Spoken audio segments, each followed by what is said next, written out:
부활절 제5주차 예배를 하나님께 드리겠습니다.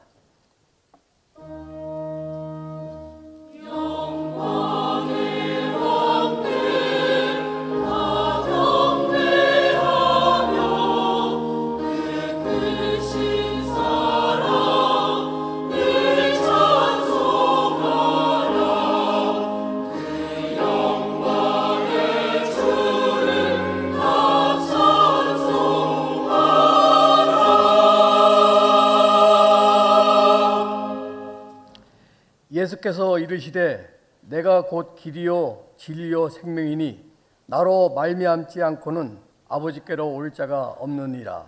아멘.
어리석은 자는 그의 마음에 이르기를 하나님이 없다 하는도다.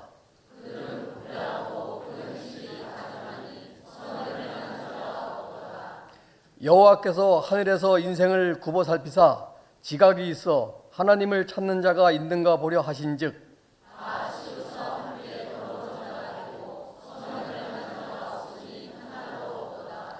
죄악을 행하는 자는 다 무지하냐. 그들이 떡 먹듯이 내 백성을 먹으면서 여호와를 부르지 아니하는도다.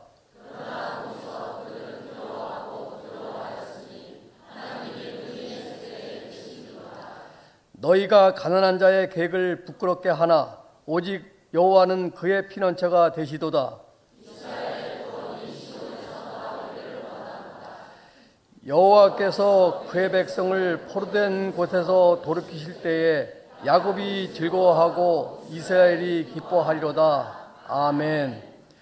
전능하사 천지를 만드신 하나님 아버지를 내가 믿사오며 그의 아들 우리 주 예수 그리스도를 믿사오니 이는 성령으로 잉태하사 동정녀 마리아에게 나시고 본디오 빌라도에게 고난을 받으사 십자가에 못 박혀 죽으시고 장사한 지 사흘 만에 죽은 자 가운데서 다시 살아나시며 하늘에 오르사 전능하신 하나님 우편한 자 계시다가 저리로서 산자와 죽은 자를 심판하러 오시리라. 성령을 믿사오며 거룩한 공예와 성도가 서로 교통하는 것과 죄를 사하여 주시는 것과 몸이 다시 사는 것과 영원히 사는 것을 믿사옵나이다. 아멘.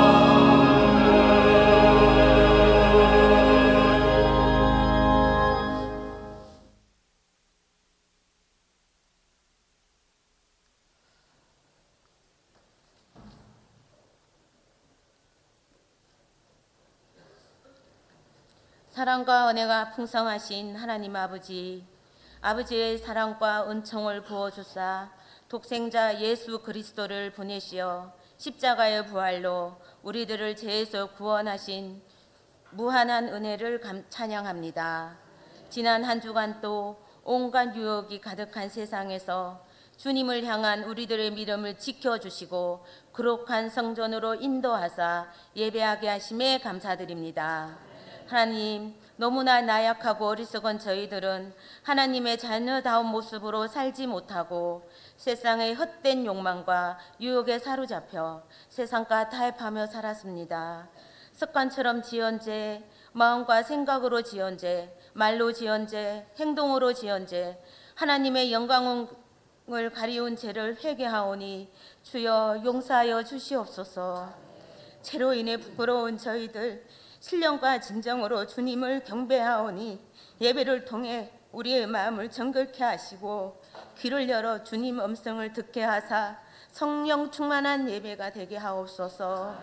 이 나라 이 민족을 사랑하시는 하나님 아버지, 지금 우리나라는 하나님의 보호하심과 인도하심이 무엇보다 필요한 때입니다. 주변 강대국들의 틈바구니 속에서 국뽕과 국익을 지키고 지역 간 세대 간의 대립과 갈등을 지혜롭게 극복하게 하시고 무너진 경제를 바로 세울 수 있도록 이정자들에게 지혜와 능력을 더하여 주시옵소서. 새로 출범하는 국회가 국민을 먼저 생각하고 화합하고 소통하는 국회 되기를 간절히 기도드립니다. 하나님 아버지, 이 땅에 열림교회를 세우시고 부흥성사케 하신 은혜에 감사드립니다. 지역사회뿐만 아니라 세계 곳곳에 하나님 나라를 확장하는 선교의 밑거름이 되게 하시고 오로지 복음만을 들고 파송되신 선교사님들에게 영과 육의 강건함과 하나님의 차고 넘치는 은혜를 부어주사 복음이 없는 곳이 없게 하옵소서. 열림의 모든 성도들이 지체들을 귀하게 여기고 서로 사랑하고 서로 섬기게 하시고 각자 받은 성령의 은사대로 맡은 사역 잘 감당하는 성도들로 넘치는 교회 되게 하옵소서. 하느님께서 친히 열림재단의 목자로 세우신 담임 목사님과 사모님 세 자녀의 평안을 주사 목사님께서 귀한 사역 담당하실 때에 조금 또 부족함 없게 하시고 영육간의 강건함을 주시옵소서. 하는 이 시간 선포하시는 말씀에 성령의 강력한 임재가 있게 하사 우리의 연약한 믿음이 단단해지고 교만함이 사라지고 부족함이 채워지는 생명의 말씀, 권능의 말씀 되기를 기도합니다. 교회의 각 기관을 축복하여 주시고 담당하시는 교역자님들과 기관장들 하나님 은혜와 사랑으로 축복하여 주시옵소서. 5월 총여성계 주간으로 사랑의 바자회를 준비하고 있습니다. 기도로 준비하게 하시고 준비 과정부터 바자회가 끝나는 순간까지 하나님의 특별한 은혜가 있기를 기도합니다. 수고하시는 총여성교회 회장님과 임원들, 각 선교회 회장님을 비롯한 선교회 회원들을 축복하여 주시고 바자회를 통해 열림 공동체 모두가 하나 되는 화합의 축제가 되기를 기도합니다. 하나님 아버지, 이 시간 하나님의 은혜만을 사모하며 열과성을 다해 찬양하는 찬양대 위에 함께하사 은혜로운 찬양을 협량하여 주시고 예배를 위해 교회 곳곳에서 수고하는 아름다운 손길들을 기억하여 주시옵소서. 거룩한 성전에 나와 예배하는 열림의 성도들의 눈물의 기도를 들어주시고 성전을 사모하지만 각각의 사정으로 참석한 성도님들, 질병으로 참석하지 못한 성도님들에게도 이루와 회복의 시간이 될 수 있도록 도와주시옵소서. 감사드리며 우리를 죄에서 구원하시고 생명 주신 예수님 이름으로 기도드립니다. 아멘.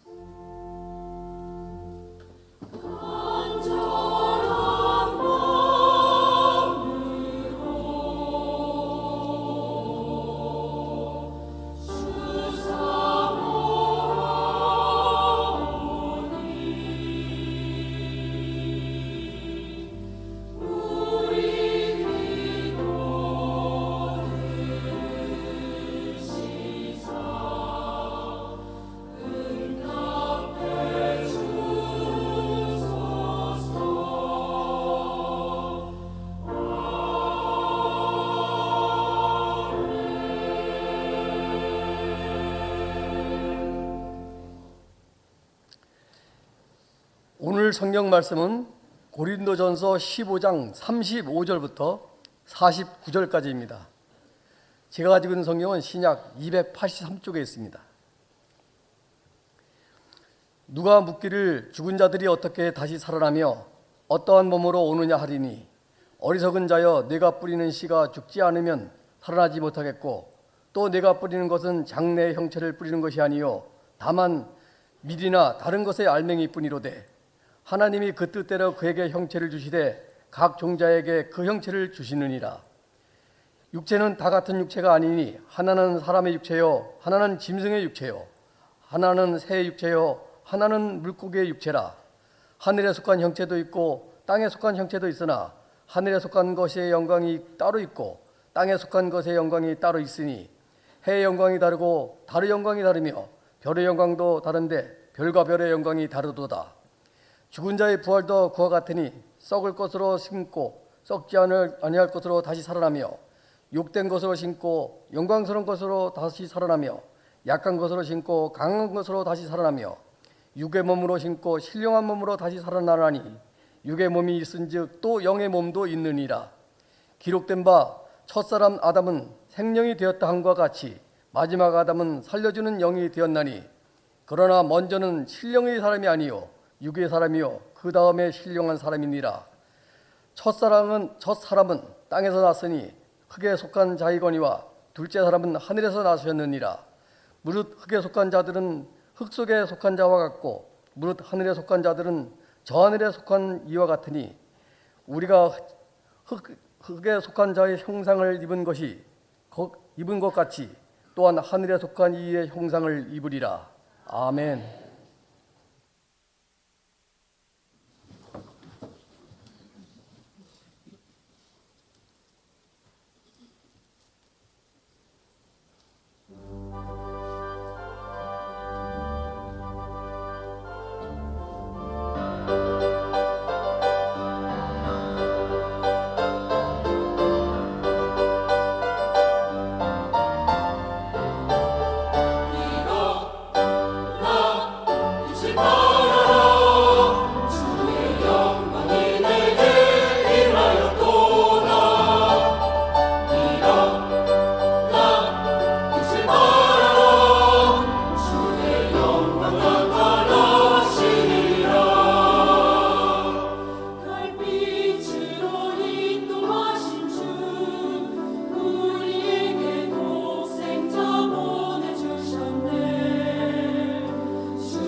할렐루야.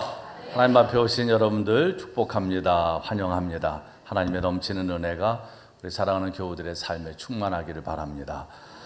지난 주간에도 또 장례가 이렇게 두 건이 있었습니다. 우리 박경호 권사님 아버님께서 하나님 나라 부름을 받으셨는데 올해도 정말 막내딸입니다. 박경호 권사님 7남매 중에 막내딸인데 아버님 구원을 위해서 그렇게 기도하고 애절하게 저한테도 기도 부탁을 하고 입원할 때마다 기도해 달라고 그러고 그래서 결국은 입원하고 계시는 동안에 마음이 열리시고 예수님을 구주로 영접하는 그런 또 은혜가 있었고 정말 그 절박함 그리고 가족을 향한 그 애절함이 결국은 구원으로 이어지는구나. 하나님 그 마음 그 기도를 외면하지 않으시는구나 라고 하는 걸 제가 그 가정을 통해서 봤습니다. 이제 장례가 있었어요. 그리고 김영미 권사님께서 또 하나님 나라 부름을 받으셔서 지금 이제 장례가 진행 중에 있습니다.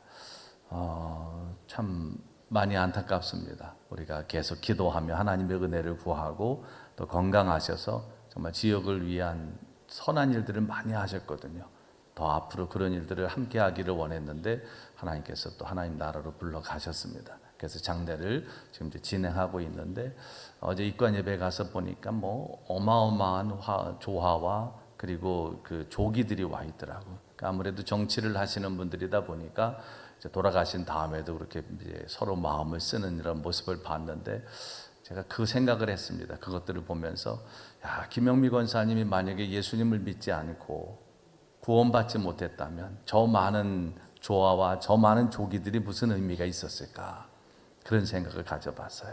그래도 구원받고 하나님의 은혜를 누리고 있으니 우리가 영원한 하나님 나라의 소망을 가지고 갔으니 그래도 위로받고 또 그 소망 속에서 서로를 위로할 수 있으니 참 감사한 일이다. 그런 마음을 가져봤습니다.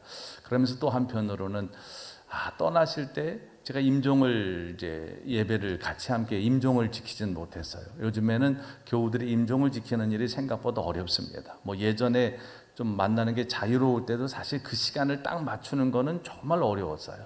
그런데 이번에도 뭐 임종을 제가 지키진 못하고 임종 예배를 돌아가시는 그 순간에 드리지는 못해서 마지막으로 무슨 말을 하셨는지 또 무슨 말을 하고 싶었는지를 묻진 못했지만 아마 마지막으로 사람이 떠날 때 꼭 남기고 싶은 말이 있을 것 같아요.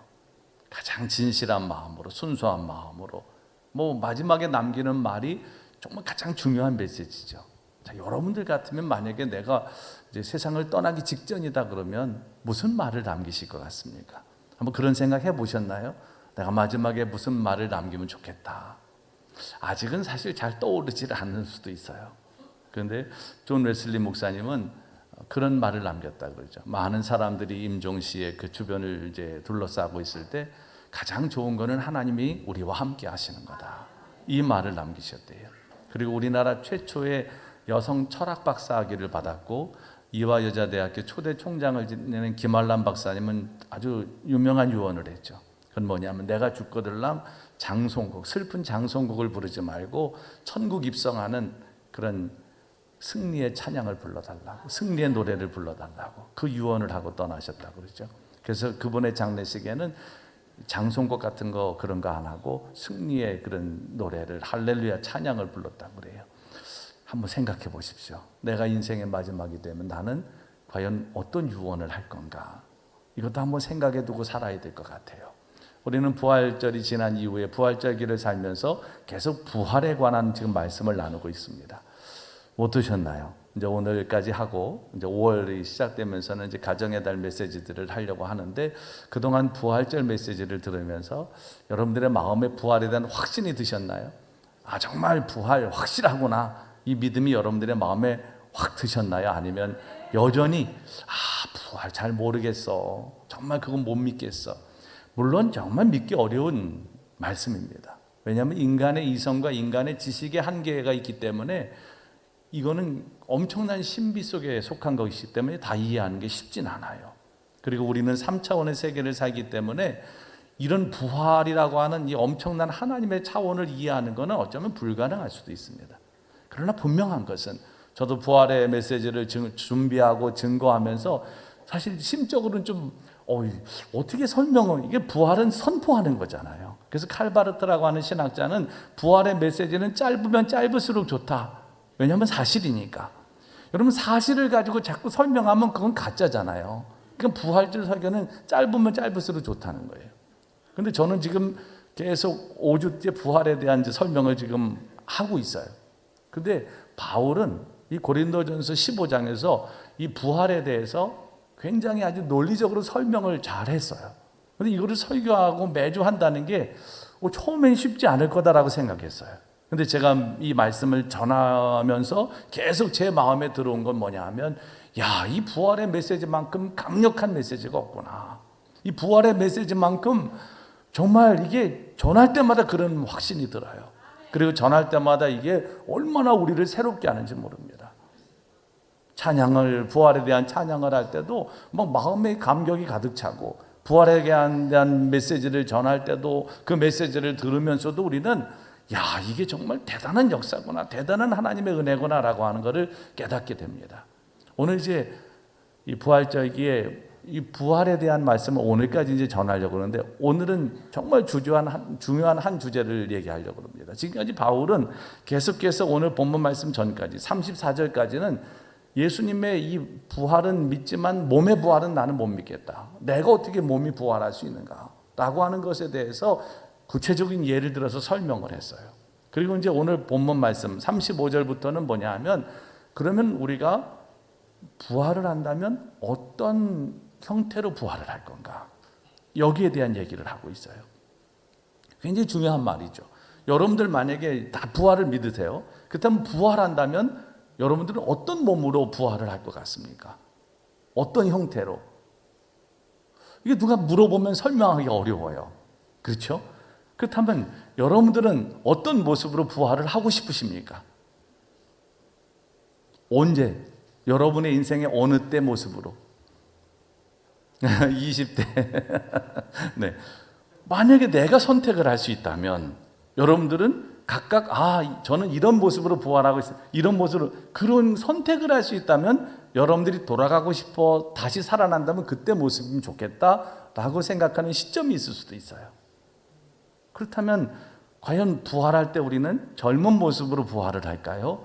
아니면 죽음 직전의 노년의 그 연로한 모습으로 부활을 할까요? 또 부활을 우리가 할 때 과연 내가 신체적인 핸디캡이 있어요. 그렇다면 그 모습 그대로 부활하는 걸까요? 아니면 다른 모습일까요? 우리가 부활한다면 우리의 부활의 몸은 신체적인 핸디캡을 그대로 다시 이어가는 걸 원치 않습니다. 몸에 뭔가 수술에 큰 자국이 있다든지 평생 그것이 본인에게는 상당히 좀 뭔가 부끄러운, 그리고 그게 항상 본인에게는 뭔가 취약하다고 생각하는 부분들이 있어서 그것 때문에 늘 마음이 쓰이고 힘들었는데, 그런 핸디캡이 있었는데 부활해도 똑같다 그러면 이거 별로 기대할 그런 마음이 좀 약해질 수도 있잖아요. 그렇다면 부활할 때는 그런 신체적인 핸디캡은 다 없어지는 걸까? 그리고 부활을 할 때 과연 우리는 서로를 알아볼 수 있을까? 아니면 알아볼 수 없을까? 이런 것들이 굉장히 중요한 주제죠. 아십니까? 모르시면 오늘 절대로 주무시거나 딴 거 하지 마시고 집중해서 이 말씀을 주목해 보셔야 돼요. 바울은 거기에 대해서 우리에게 설명을 하고 있어요. 아주 친절하게. 자, 그렇다면 우리 부활의 몸은 어떤 몸일까? 오늘 바울이 우선 이렇게 말씀을 시작합니다. 누가 묻기를 죽은 자들이 어떻게 다시 살아나며 어떠한 몸으로 오느냐 하리니 라고 얘기하면서, 당시 고린도 교회 안에는 예수님의 부활에 대해서 의심하는 사람도 있었고, 부활은 믿지만 내가 몸이 부활한다는 건 못 믿겠다라고 하는 사람도 있었고, 또 어떤 사람들은 그럼 부활한다면 도대체 우리가 어떤 모습으로 부활하는 거냐 라고 하는 질문을 하는 사람들이 있었다는 거죠. 거기에 대해서 바울은 오늘 설명을 시작하는데 36절에 보면 가장 먼저 나오는 말이 뭐냐 하면 어리석은 자예요 그랬어요. 어찌 보면 이런 질문은 우리가 생각할 때 너무나 당연한 질문일 것 같은데 바울은 어리석다고 말합니다. 왜 그런 질문을 하는 사람들을 어리석다고 바울이 얘기하냐 하면 그들은 문자주의적인 리터럴리즘, 문자적인 그런 해석을 하고 있기 때문에 어리석다는 거예요. 부활이라고 하는 것을 그냥 문자주의로 해석하면 안 된다는 거죠. 그냥 우리가 생각하는 이성의 범위, 지식의 범위, 그리고 성경에 나오는 문자 그대로 해석하면 이 부활의 몸을, 부활을 이해할 수 없다는 거예요. 그래서 그들에게 어리석다는 얘기를 하고 있습니다. 근데 이건 바울만 얘기한 건 아니에요.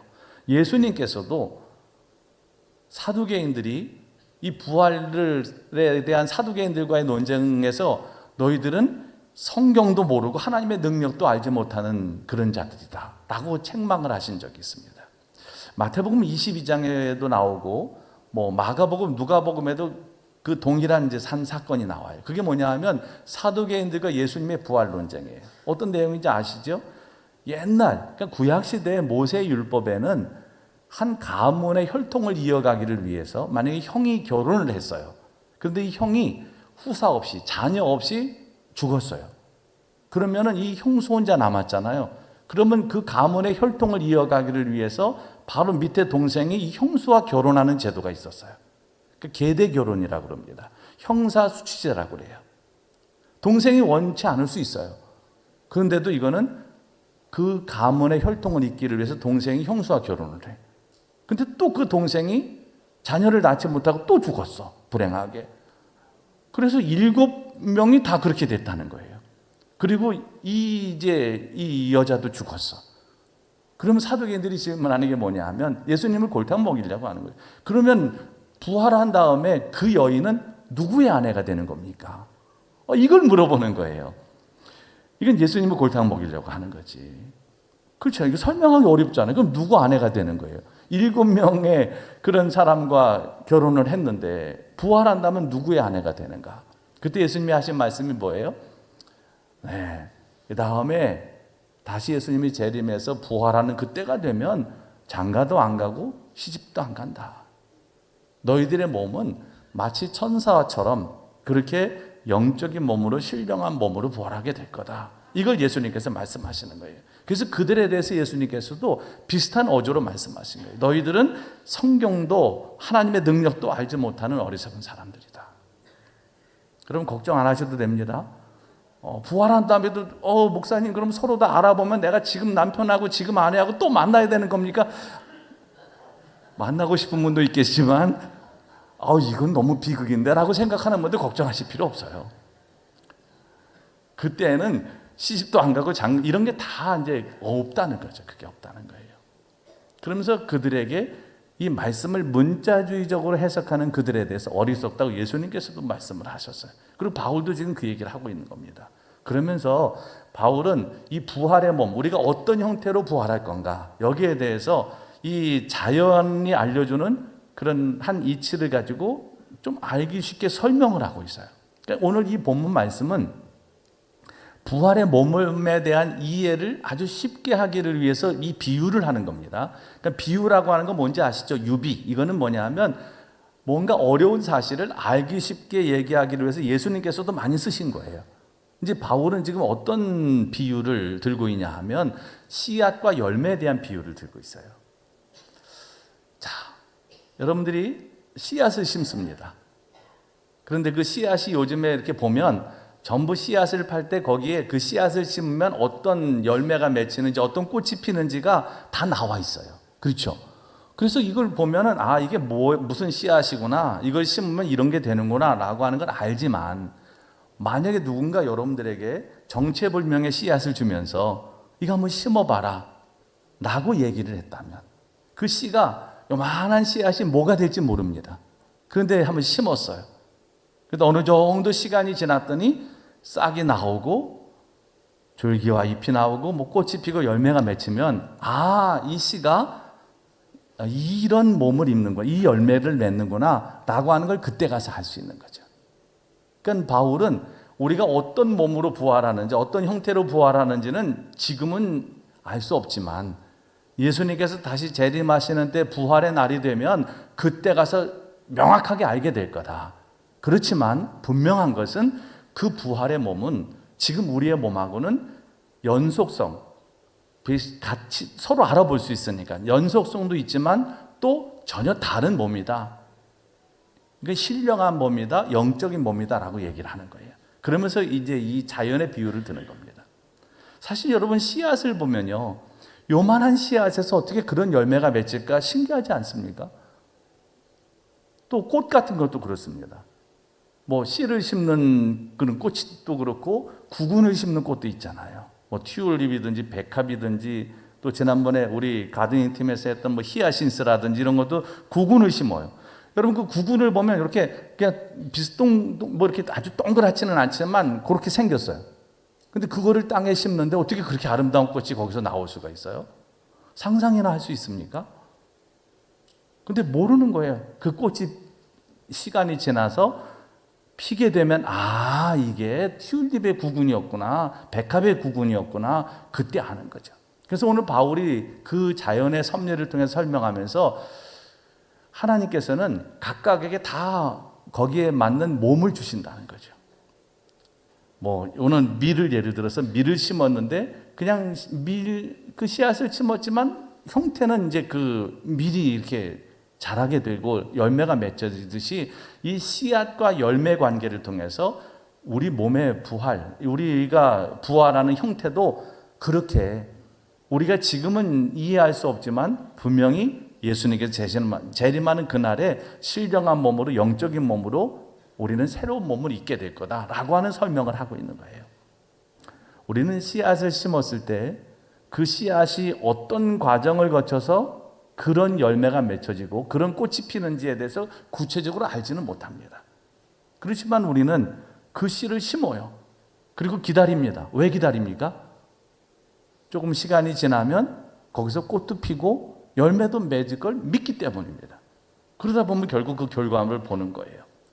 바울은 지금 이 고린도 교회 안에 이 부활에 대해서 이해 못하는 사람들, 우리가 부활하면 그럼 어떤 몸으로 부활하는 거냐라고 질문하는 사람들에게 정말 알기 쉬운 비유를 들어서 이 얘기를 지금 하고 있습니다. 쉬운 예지만 이 이해는 우리에게 많은 것들을 그렇겠구나 라고 하는 깨달음을 줍니다. 그렇죠? 그렇구나. 우리 부활의 몸도 그렇겠구나. 우리가 지금 이 몸하고 연속성도 있지만 또 다른 형태의 새로운 몸으로 부활하는 거, 그거 가능하겠구나. 왜냐하면 하나님께서 그렇게 자연을 섭리하고 자연을 그렇게 키우고 또 그렇게 자연들에게 씨를 심으면 그런 몸을 입게 해주듯이 우리에게도 하나님께서 그런 은혜를 주시겠구나 라고 하는 것을 우리가 이런 과정들을 통해서 이런 비유를 통해서 짐작할 수 있게 되는 거죠. 아주 쉬운 비유입니다. 이거는. 그렇지만 분명한 건 뭐냐 하면 새로운 몸일 거라는 거예요. 부활의 몸은. 그리고 그것은 언제 우리가 확실히 알 수 있느냐? 그날이 되면, 그때가 되면. 그러니까 신앙적인 어떤 질문이나 신앙적인 의문은요, 지금 다 해석하고 풀어낼 수는 없어요. 그런데 그때가 되면 밝혀지는 거죠. 그때가 되면 알게 되는 거예요. 하나님 나라가 있냐 없느냐도 지금 우리는 알 수 없어요. 뭐 천국을 너가 다녀왔다고 그러고 설명해주고 그래서 그렇겠구나 라고 짐작하는 거지, 또 성경의 말씀을 통해서 믿는 거지. 근데 우리가 이 세상을 떠나보면은 아는 거죠. 떠나보면 그 하나님 나라가 진짜 있구나, 이런 나라구나, 그때 가서 알게 되는 거예요. 부활의 몸도 마찬가지입니다. 예수님이 다시 오시는 그날, 그때 이제 부활을 한다고 그랬으니까 그때가 되면, 예수님이 재림하시는 때가 되면 우리도 다 그 부활의 몸을 입게 되는데 그때 이제 깨닫게 된다는 거예요. 이런 몸이구나. 우리가 서로를 알아볼 수는 있지만 또 지금 내 모습이 아닌 어떤 신령한 모습, 영적인 몸으로 부활하는구나 라고 하는 걸 알 수 있다는 거예요. 그러면서 또 바울은 무슨 얘기를 하냐 하면 이 다양한 몸들의 영광을 언급한 다음에 42절에서 44절에 보면 부활의 몸에 대해서 또 이렇게 말씀합니다. 한번 같이 읽어보겠습니다. 42절에서 44절 시작. 죽은 자의 부활도 그와 같으니 썩을 것으로 심고 썩지 아니할 것으로 다시 살아나며 욕된 것으로 심고 영광스러운 것으로 다시 살아나며 약한 것으로 심고 강한 것으로 다시 살아나며 육의 몸으로 심고 신령한 몸으로 다시 살아나나니 육의 몸이 있은즉 또 영의 몸도 있느니라. 아멘. 아주 중요한 말씀입니다. 우리가 장차 부활하게 될 때 우리 현재의 몸과 비교 안 될 만큼 영광스럽고 거룩한 몸을 우리가 입게 될 것이다 라고 말을 하면서 이 대비해서 4가지 예를 듭니다. 첫째는 뭐예요? 썩을 것으로 심고 썩지 않을 것으로 다시 살아나게 될 거다. 우리 현재의 몸은 장차 썩어 없어지게 되겠지만 우리는 부활의 몸은 썩지 않을 몸으로 부활한다는 거예요. 또 뿐만 아니라 두 번째로는 욕된 것으로 심고 영광스러운 것으로 다시 살아난다. 현재 우리의 몸은 때로는 좀 비천하고 욕되지만 부활의 몸은 찬란한 영광으로 가득 차게 될 거다라고 하는 얘기를 하는 거예요. 또 세 번째로는 약한 것으로 심고 강한 것으로 다시 살아나게 된다. 여러분, 우리 몸이 얼마나 약합니까? 깨어지기 쉽습니다. 부서지기 쉽습니다. 조금만 어디 부딪혀도 금방 다칩니다. 그리고 또 병에도 쉽게 걸립니다. 그러나 부활의 몸은 그렇지 않다는 거죠. 부활의 몸은 강해서 절대 쓰러지지 않는 그런 몸으로 부활하게 될 거다. 그 다음에 4번째로 나오는 건 뭐예요? 육의 몸으로 심고 신령한 몸으로 다시 살아난다. 그거는 앞에 3가지 예를 든 것들을 이제 종합해서 언급하면서 이제 4번째로는 이거를 핵심적으로 축약해 놓은 거예요. 육의 몸을 심고 신령한 몸으로 다시 살게 될 거다. 그 신령한 몸이 뭐냐? 그게 이제 부활의 몸이다 라고 하는 얘기를 하고 있습니다. 지금 우리의 몸은 육의 몸입니다. 그러니까 생로병사를 고스란히 경험하는 몸이에요. 그러니까 여러분, 젊었을 때는 뭐 아픈 데가 없으니까 내 몸에 그런 기능이, 그런 데가 있는지도 모르고 살았어요. 아, 팔다리가 다 내 몸에 붙어 있는지 뭐 이런 거 신경 쓸 일이 없어요. 손가락이 다 몸에 달려 있는지 신경 쓸 게, 아프지 않으면은 이런 거 신경 쓸 이유가 없습니다. 근데 몸이 아파지고 그러면 어떻게 됩니까? 아우, 내가 다리가 있지, 팔이 있지, 손가락이 있지. 전부 내 몸의 하나하나를 이제 느끼게 되는 거죠. 근데 이걸 깨닫고 느낄 때가 돼서 내 몸에 이런 기관들 감사하다, 그때가 되면 어떤 때입니까? 이제는 너무 아프고 힘겨울 때예요. 사실 우리의 삶이라고 하는 게 이 생로병사가 우리를 참 고단하게 하잖아요. 나이가 들수록 자꾸 아픈 데가 생기고, 그냥 괜히 아프다 어르신들이 말씀하는 게 아니에요. 진짜 아픈 거거든요. 자녀들은 귀찮아하죠. 매일 아프다고만 그러냐고. 젊은 놈이 뭘 알겠어요. 안 아픈데 어떻게 알겠어. 그러니까 자녀들은 짜증이 나는 거지. 왜 저렇게 매일 아프다고 저렇게 그냥 매일 아프다고 저러시나. 근데 젊은 사람들은 이해할 수 없는 거예요.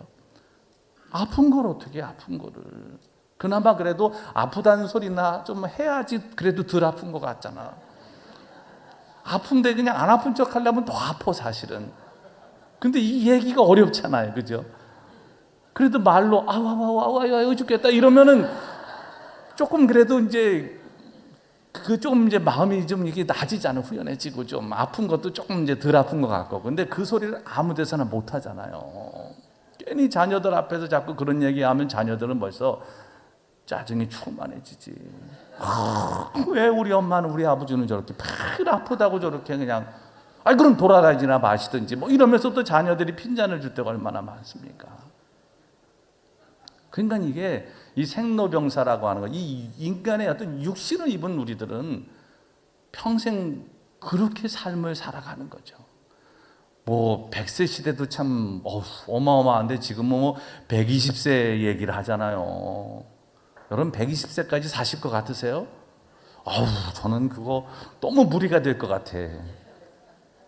100세도 사실은 버거워요. 그죠? 100세도 버거워. 100세도. 앞으로 100세까지 산다 그러면 지금 고장난 것들을 이걸 어떻게 고쳐서 살아야 될지가 다 고민이잖아요. 지금 뭐 100세 시대 말은 좋은데 이 고장난 거 지금 약해진 걸 어떻게 고치고 살 거냐는 거예요. 이걸 완전히 다 갈아치울 수도 없고 보습만 해가지고 뭐 그거 기능을 얼마나 합니까? 하나님이 창조하실 때 100% 기능이 안 나와요. 절대 안 나옵니다. 하나님의 창조 자체가 완벽하기 때문에 여러분 뭐 고쳐서 쓴다? 아이고 그거 고쳐봤자 기능의 한 60% 정도만 해도 잘하는 거예요. 잘하는 거예요. 그러니까 이렇게 해가지고 우리가 평생을 이걸 100세까지 우치게 견디고 버티며 살 거냐는 거야. 그러니까 여러분 이 생로병사가 이게 이 육신의 몸을 입은 우리들에게는 어쩔 수 없는 과정이에요. 그러니까 여기 젊은 자녀들은 부모님이 아이고 그러면은 공감 못 하시더라도 그저 그냥 아유 얼마나 아프세요. 아유 제가 기도해 드릴게 주물러 드릴게 그거라도 해야 된다니까. 핀잔 들이지 말고 그 주물러는 거야. 그만큼 인생이 고단한 겁니다. 그런데 이렇게 썩어지고 욕되고 연약하고 제한된 땅의 몸인데 이 부활의 몸은 어떤 몸이냐? 영의 몸이라는 거죠. 변형될 우리의 몸은 육체와 정신이 우리를 지배하는 연약하고 제한된 몸이 아니고 하나님의 영, 성령이 지배하는 그런 신령한 몸으로 우리가 바뀌게 될 것. 할렐루야. 그 얘기를 하고 있어요. 강한 몸으로 바뀔 거라는 거예요. 그러면서 바울은 45절에서 49절 말씀에서 첫사람 아담과 마지막 아담 그리스도를 또 대조시키면서 우리 현재의 몸과 부활의 몸을 또 비교하고 있어요. 첫사람 아담, 우리가 알다시피 아담, 지난번에 말씀드렸죠? 인류의 대표성의 원리를 여러분 그거 안 받아들이셔봤자 뭐 그건 여러분들이 받아들이든 받아들이지 않든 그거는 대표성은 분명히 있는 겁니다. 지난번에 제가 운전인 하는 분들이나 또 항공 요새 기도하시죠? 버스 탈 때 기도하세요? 하셔야 됩니다. 꼭 하셔야 돼요.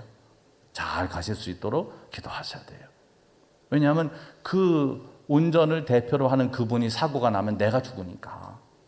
그건 나를 위한 기도인 거예요. 나를 위한 기도. 물론 그분을 위한 기도도 있지만 그 대표성의 원리를 우리가 절대 인정 안 한다 그래도 이건 있는 겁니다. 우리나라가 이번에 아시안컵에서 인도네시아한테 졌어요. 축구를. 이거 뭐 우리 축구 국가대표 U23 걔들이 진 건데 왜 우리가 이렇게 기분이 나쁘고 심란합니까? 이게 대표성의 원리 때문에 그런 거예요. 그러니까 대표들은 정신 차려야 되는 거지. 열심을 다해서 대표들은 정말 그 공적인 사명을 감당해야 되는 거예요. 그렇기 때문에 이 대표들을 위해서 기도를 하셔야 돼요. 저를 위한 기도 많이 하시죠? 왜 하셔야 돼요? 그렇죠. 담임 목사니까. 제가 아무데나 제 이름 걸지 않아요. 왜 이렇게 뭐 무슨 성명사 같은데 이름 내고 그런 거 있잖아요. 전 웬만한 그거 안 합니다. 왜냐하면 그건 제 이름을 제가 뜻이 맞아서 거기 건다 할지라도 교우들의 의견은 아닐 수도 있잖아요. 그러면 저는 그렇게 하면 안 되는 거죠. 제 마음대로 뭐 서명하고 이러면 안 되는 거예요. 교인들의 뜻이 다 모아져야지 제가 그걸 하는 거지 제가 독단적으로 할 수 없는 겁니다. 그게 공적인 삶은 사람들의 숙명인 거죠. 자기 개인 의견이 있지만 개인 의견을 나타낼 수 없는 거. 그런데 이 대표성의 원리가 작용이 됩니다, 우리에게. 그래서 아담의 그 원죄가 그 오리지널 신이 우리에게도 유전돼 내려왔어요. 그래서 아담은 처음에 하나님께서 흙으로 사람을 만드시고 그 코에 하나님의 생기를 불어넣어서 생명이 됐어요. 살아있는 사람이 됐습니다. 처음에 아담이 죄를 짓기 전에 아담은 영원한 삶을, 영원한 생명을 받은 거예요. 그런데 선악과를 먹음으로 하나님 앞에 불순종하고 범죄함으로 죽음이 인류에 왔어요. 그때부터 우리는 유한한 인생을 살게 된 겁니다. 죽음이 지배하는 인생을 살게 된 거예요. 그런데 예수님께서 이 두 번째 아담, 마지막 아담인 예수님께서는 이 생명을 주는 영으로 이 땅에 오셨고 우리에게 자신을 주셨고 그래서 그 죄에서 우리를 해방시키셨고 부활하심으로 우리에게 영원한 생명의 소망을 주신 겁니다. 이걸 지금 바울은 대비하고 있어요. 첫사람 아담과 마지막 아담 그리스도를 대조하면서 예수 그리스도를 통해서 우리에게 그런 산 소망이 주어졌다는 거죠. 그러니까 우리가 늘 그렇게 찬양하며 살아야 돼요. 주 예수 나의 산 소망. 이 찬양을 더 하며 살아야 돼. 왜냐하면 예수님이 우리에게 생명을 주셨으니까. 죽을 수밖에 없는, 죽음으로 끝날 수밖에 없는 우리들을 예수님께서 부활하심으로 산 소망에 대해서 생명을 부여하셨어요. 그래서 그 은혜를 늘 기억하면서 우리가 살아야 되고, 그래서 부활이라고 하는 이 분명한 사실은 오늘 우리의 삶에 엄청난 힘을 공급합니다. 엄청난 소망을 줍니다. 여러분, 우리가 살아가는 매일매일이 뭐 생로병사로 인한 어려움도 있고 고단함도 있지만요, 우리 사회가 우리가 다 알다시피 그렇게 건강하고 정의롭지는 못해요. 아직까지 늘 기도하지만 그게 잘 안 됩니다. 그러다 보니까 억울함이 쌓이고 분노가 쌓입니다. 지난 주간에 대형 엔터테인먼트 회사에서 벌어진 그런 일들로 인해서 뭐 시끌시끌했어요. 지금도 아직 진행 중입니다. 뭐가 진실인지는 잘 모르겠어요. 그렇지만 그런 대형 기획사를 향해서 거기 소속된 직원이, 물론 영향력 있는 직원이지만 그 바위에다 이제 계란을 던진 거죠. 근데 이게 왜 이슈가 되냐 하면 많은 직장인들이 거기에 공감을 하고 있다는 거예요. 많은 직장인들이 그 억울함에 공감을 한다는 겁니다. 그 분노에 공감을 하고 있다는 거예요. 그 얘기는 뭡니까? 우리 사회에 이렇게 억울하고 또 분노로 가득 찬 사람들이 굉장히 많다는 거예요. 이건 건강한 사회, 정의로운 사회라고 말하기 어렵습니다. 우리는 그런 현실 속에, 그런 상황 속에 살고 있어요. 여러분들도 억울하신 일이 많으실 겁니다. 마음에 분노가 일어나는 일들이 많을 거예요.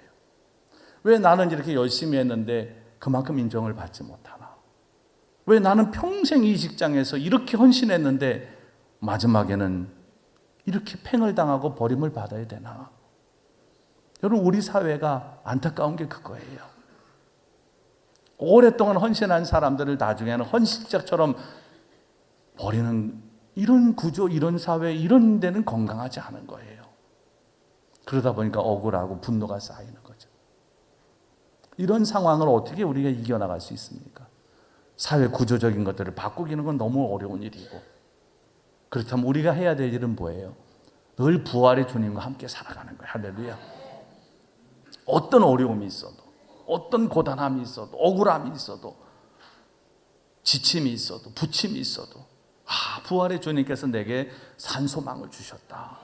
그 주님 의지하여 살아가시는 거예요. 어르신들 고단하시죠? 아프시죠? 많이? 불면으로 너무 고생하시죠? 뭐에 소망을 두고 살 수 있을까요? 예수님께서 내게 영원한 생명을 주셨다. 할렐루야. 그 소망을 붙들고 살아가는 거예요. 그러면 이 예수 그리스도의 부활은 오늘 현재 우리 삶을 바꿉니다. 아무것도 희망을 갖지 못한 우리의 인생에 예수님의 부활은 새로운 소망, 산 소망을 주는 거예요. 그러면서 날마다 그 주님과 함께 살아가다 보면 영원한 하나님의 나라에 이르게 되고, 예수님께서 재림하시는 그때 우리는 영광스러운 부활의 몸을 입게 될 겁니다. 오늘 바울은 분명히 말합니다. 우리가 입을 부활의 몸은 어떤 몸이냐? 이거는 영광스러운 몸이다. 신령한 몸이다. 라고 얘기합니다. 서로 다 알아볼 수는 있어요. 그렇지만 지금 우리의 몸은 아닌 거예요. 여러분의 신체적인 핸디캡이 있어서 평생 그것 때문에 너무 힘겹게 인생을 살아가 본 분들, 그 몸으로 부활하는 게 아닌 거예요. 새로운 몸을 입는 겁니다. 강한 몸을 입는 겁니다. 영광스러운 몸을 입는 겁니다. 그게 부활입니다. 꼭 여러분들 마음에 이 부활에 대한 소망을 품고 살아가십시오. 혹시 지금도 아직도 나는 부활이 뭔지 모르겠어, 나는 부활 설교를 그렇게 들어도 못 믿겠어, 그런 분들이 있다면 오늘 이 시간 성령께서 여러분의 마음을 열어주시기를 바랍니다. 잘 못 믿겠으면 유튜브에 설교 영상 다 올라가 있으니까 듣고 또 듣고 또 듣고 또 듣고 계속 들으십시오. 믿음이 생길 때까지 들으십시오. 그러면 여러분 마음에 이 부활의 주님께서 빛을 비춰주실 거예요. 이 주님과 함께 날마다 승리하며 산 소망 가운데 살아가시는 여러분들이 되시기를 우리 주님의 이름으로 간절히 축원합니다. 기도하겠습니다. 이 시간 기도하실 때 하나님, 예수 그리스도의 부활을 통해서 죽음으로 끝날 우리의 인생에 새로운 소망을 주심을 감사합니다.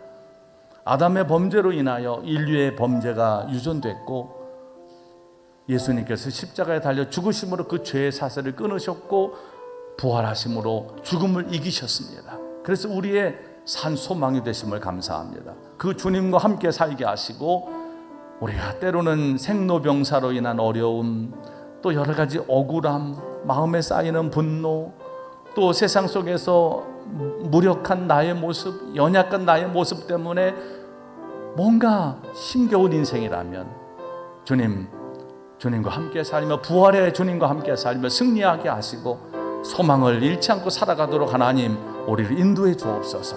우리 간절한 마음으로 기도하겠습니다. 전능하신 하나님 감사합니다. 우리에게 부활의 산 소망이 되셔서 날마다 우리에게 새로운 삶을 살아갈 수 있도록 용기를 주시고 믿음과 힘을 주시니 감사합니다. 아담의 범죄로 인하여 결국은 죽음으로 끝날 인생에 예수님께서 오셔서 우리의 죄를 대속하여 주셨고 또 부활하심으로 영원한 생명을 약속해 주심으로 산 소망이 되심을 감사합니다. 우리가 주님과 함께 살며 이 영원한 소망을, 하나님 나라의 소망을, 부활의 소망을 마음에 품고 살아갈 때 하나님이 현재의 아픔과 또 현재의 어려움을 이겨나가게 하여 주시옵소서. 우리의 삶에는 정말 많은 고단함이 있습니다. 힘겨움이 있습니다. 억울함이 있습니다. 그래서 쌓이는 분노가 있습니다. 또 때로는 너무 우리가 연약함을 알기에 아버지 하나님 늘 절망하고 좌절하고 또 우리 스스로 포기할 때도 많습니다. 그러나 하나님 우리와 함께 하셔서 부활의 주님이 주시는 은혜로 인하여 그 모든 삶의 환경을 넘어 하나님이 주시는 은혜를 누리며 소망 가운데 살게 하시고 승리하며 살게 하여 주시옵소서. 우리 교우들 아직도 여전히 부활의 사실이 믿어지지 않는 분들이 있다면 이 시간 성령께서 그 마음을 열어주셔서 이 말씀이 믿어지게 하시고 부활이 믿어지게 하시고 그 주님과 함께 살아가는 복된 삶, 힘찬 삶이 주어지게 하여 주시옵소서.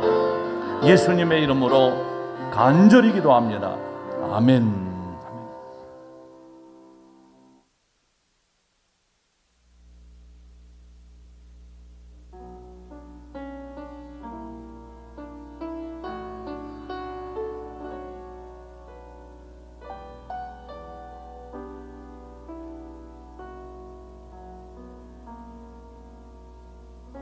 험한 십자가에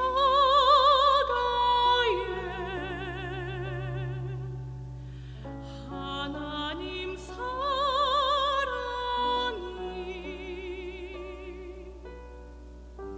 눈을 감아도 보이는 사랑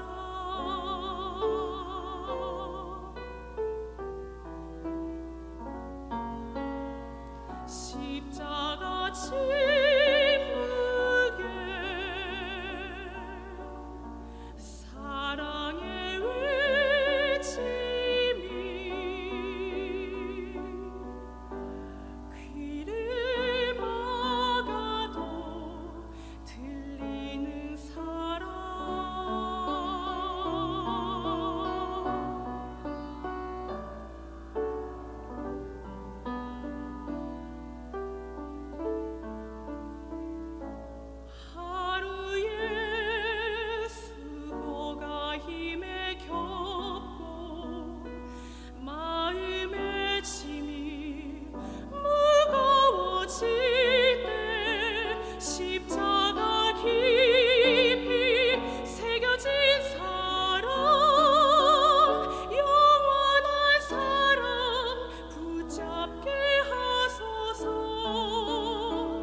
소식을 전해드립니다.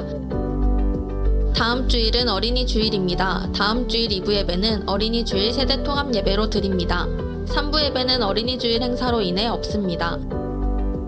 부모님과 함께하는 어린이 주일 행사 브릿지 투게더를 다음 주일 오후 1시부터 3시까지 교회 전역에서 진행합니다.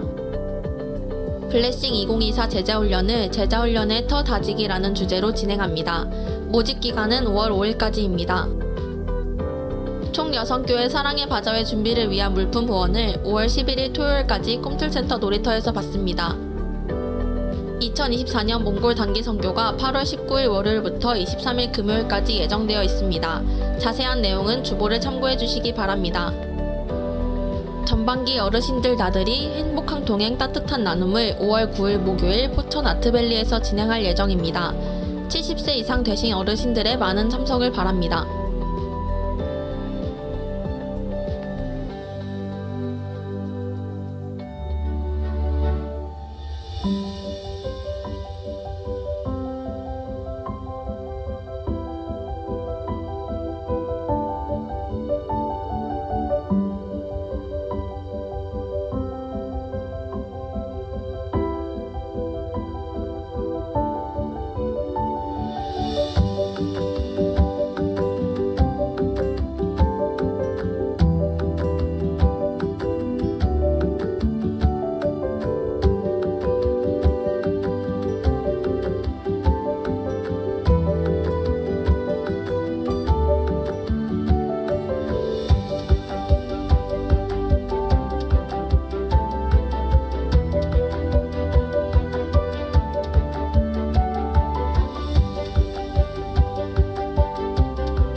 다음 주일은 어린이 주일입니다. 그래서 2부 예배만 다음 주에는 있습니다. 2부 예배는 그 유초등부터 시작해서 중고등부, 청년부까지 같이 세대 통합 예배로 드리고, 아직 유아 유치부는 좀 이제 교육부에서 좀 의논을 해서 같이 드릴 수 있는지 아닌지를 좀 결정하려고 합니다. 다음 주는 3부 예배는 드리지 않습니다. 왜냐하면 브릿지 투게더라고 어린이 주일 그 행사가 있어요. 그 부모님과 자녀들이 함께하는 그런 여러 가지 행사들입니다. 우리 교우들도 참여하실 수 있습니다. 다음 주에는 자녀들과 함께 2부 예배 와서 같이 예배 드리시고 식사하시고, 그리고 난 다음에 브릿지 투게더에 함께 참여해 주시면 감사하겠습니다. 사랑의 바자회 준비하고 있으니까 적극적으로 협력해 주시기를 바라고, 몽골 단기 선교 신청하시기 바라고, 제자훈련 신청하시기 바랍니다. 어르신들 나들이 행복한 동행 따뜻한 나눔이 5월 9일 목요일에 있습니다. 70세 이상 되신 어르신들은 그날 시간을 좀 내주시면 좋은 곳에 잘 모시고 가서 교제하고 또 서로 격려하고 그러고 오도록 하겠습니다. 열림축구의 주간 Y리그가 오늘 오후 4시 30분에 성서중학교 운동장에서 있습니다. 축구하기 원하시는 교우들이 있으면 누구든지 오셔도 됩니다. 남녀 노소 상관없습니다. 그리고 또 아이들과 함께 운동장에 나와서 같이 좀 이렇게 뭐 공놀이 하고 싶으신 분들은 축구 안 하시더라도 자녀들과 함께 오실 수 있습니다. 저희가 그 성서중학교 운동장을 좀 대여해 놨으니까 오셔서 같이 즐기시면 좋겠습니다. 그리고 지난 주일 오후에 마포지방에 어린이 예능 대회가 있었습니다. 근데 우리 유초동부 율동팀이 1등을 했고, 또 독창에서 유동이 어린이가 독창 부분 1등을 했습니다. 그래서 여러분 함께 축복해 주시기 바라고, 다음 주일 어린이 주일에 그 친구들이 공연을 좀 할 겁니다. 기대하시면서 응원해 주시면 감사하겠습니다. 우리가 자녀들을 위해서 할 일은 열심히 박수 쳐주고 환호해 주는 거예요. 그래서 격려받고 아이들이 잘할 수 있도록 해주는 거, 그 여러분들이 꼭 잘해 주시면 좋겠고, 또 장례가 있습니다. 박경화 권사님 부친상을 당하셔서 일부 예배 때 오셨었는데 여러분 만나시면 또 위로해 주시기 바랍니다. 김영미 권사님이 지난 목요일 날 하나님 나라 부름을 받으셨습니다. 그래서 장례가 진행되고 있는데 아무래도 구의회 의장을 하시다 보니까 여러 가지 좀 절차들이 있습니다. 그래서 교회장이긴 하지만 또 마포구 의회하고 이제 협력하면서 지금 장례를 진행하고 있습니다. 그래서 오늘은 이제 빈소가 없습니다. 오늘은 이제 다 그 성모병원에서 이제 철수를 다 했습니다. 오늘 아침까지만 쓰는 거로 예약이 돼 있어서 그렇게 하고, 그다음에 내일 이제 그러니까 발인 예배는 그 성모병원 장례식장으로 가서 7시에 드리게 됩니다.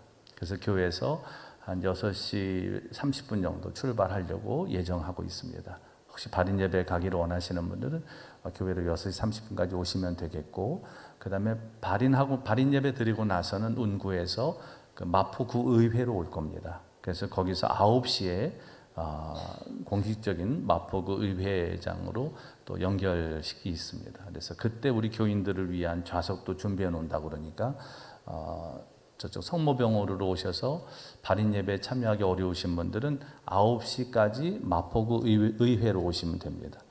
혼자 오시기 어려우신 분들은 교회로 8시 30분까지 오시면 모시고 가겠습니다. 그리고 화장장에 갔다가 김포에 안치하게 됩니다. 여러분들도 위해서 기도해 주시기 바랍니다.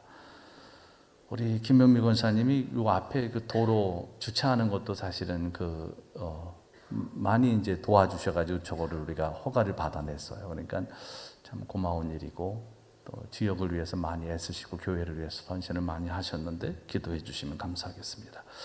다른 광고 있으신가요?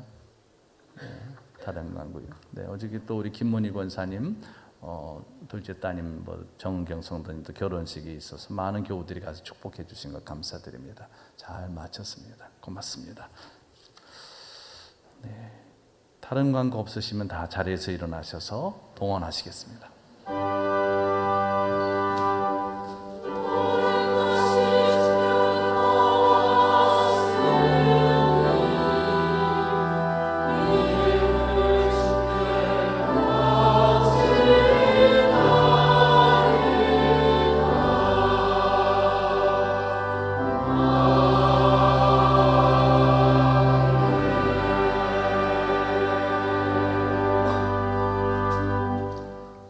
하나님 고맙습니다.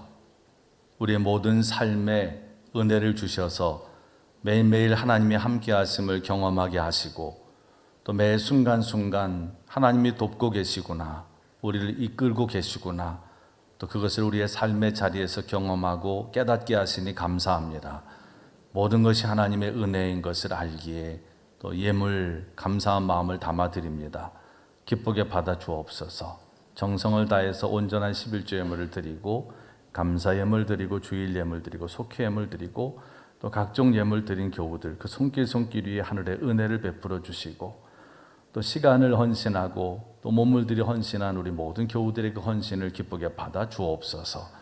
날마다 하나님께서 복을 내려 주시되 우리 열림 교회 위에 또 우리 교우들의 가정과 또 생업과 삶의 자리에 하늘의 복을 주시사 행하는 일들마다 복되게 하시고, 또 우리들을 통해서 하나님의 나라가 이 땅에 확장되는 은혜가 꼭 있게 하여 주옵소서.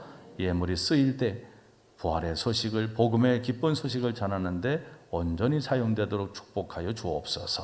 예수님의 이름으로 감사하며 기도합니다. 아멘.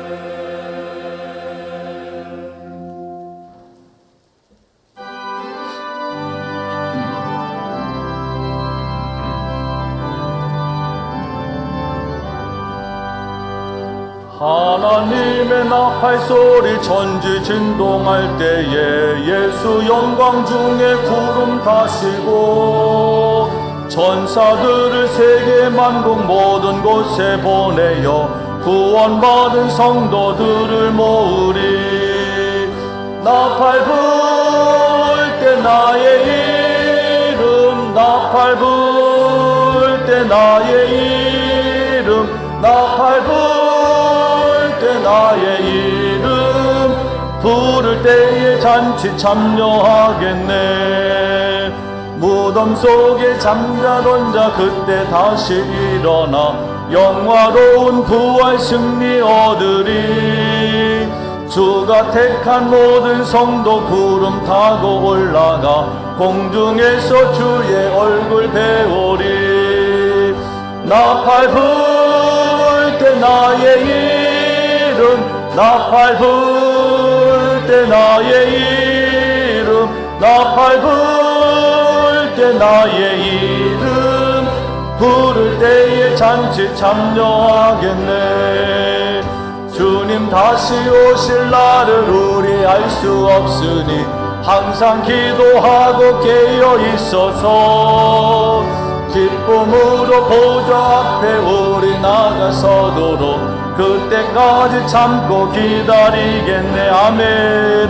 나팔 불 때 나의 이름, 나팔 불 때 나의 이름, 나팔 불 때 나의 이름 부를 때에 잔치 참여하겠네. 우리 주 예수 그리스도의 구원의 은혜와 하나님 아버지의 측량할 수 없는 사랑하심과 성령의 교통하심, 인도하심이 부활의 주님과 함께 살며 그 산 소망 속에서 때로는 생로병사로 인하여 고단하고 힘겹고 또 여러 가지 삶의 억울함과 분노와 또 연약함을 경험하면서 참 때로는 너무나 버거운 그런 삶의 길이지만 부활의 주님과 함께 산 소망을 품고 늘 승리하며 살아가기로 다짐하고 세상 향해서 힘차게 가는 우리 살아가는 모든 교우들 위해 그 삶과 가정과 생업 위에 우리 교회와 우리 나라와 하나님이 다스리는 온 세계 위에 이제로부터 영원토록 함께해 주시기를 간절히 축원하옵나이다. 아멘.